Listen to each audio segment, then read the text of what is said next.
Bharatiya Janata party હંમેશા કોઈ પણ પડકાર માટે તૈયાર હોય છે અને ચૂંટણીની પ્રક્રિયા એ સ્વાભાવિક છે કે થવાની જ હતી અને આજે ચૂંટણી પંચે જ્યારે તારીખો જાહેર કરી દીધી છે ત્યારે અમે બધા ખૂબ ઉત્સાહથી આ તારીખોને આવકારીએ છીએ અને અમારી સંપૂર્ણ તૈયારીઓ થઈ ચૂકી છે।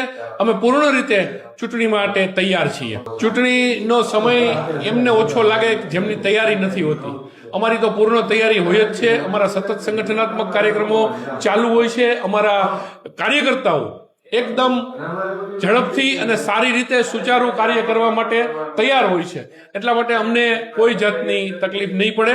અમે આ વિષય માટે ચૂંટણી માટે તૈયાર છીએ। આજે જ અમારી સેન્સ પ્રક્રિયા ચાલુ છે અને અમારો આખું ટાઈમ ટેબલ ગોઠવાયેલું છે, એટલે આજે ને કાલે અમારી સેન્સ પ્રક્રિયા ચાલશે અને ત્યારબાદ ક્રમશઃ જે કાંઈ અમને પ્રદેશનું નેતૃત્વ સૂચના આપશે એ મુજબ કાર્યવાહી કરવા માટે અમે બધા તૈયાર છીએ અને ઝડપથી આ પ્રક્રિયા પૂર્ણ કરવામાં આવશે અને ફોર્મ ભરવાની ને વગેરે જે કાંઈ પ્રક્રિયા છે એ શરૂ કરીશું।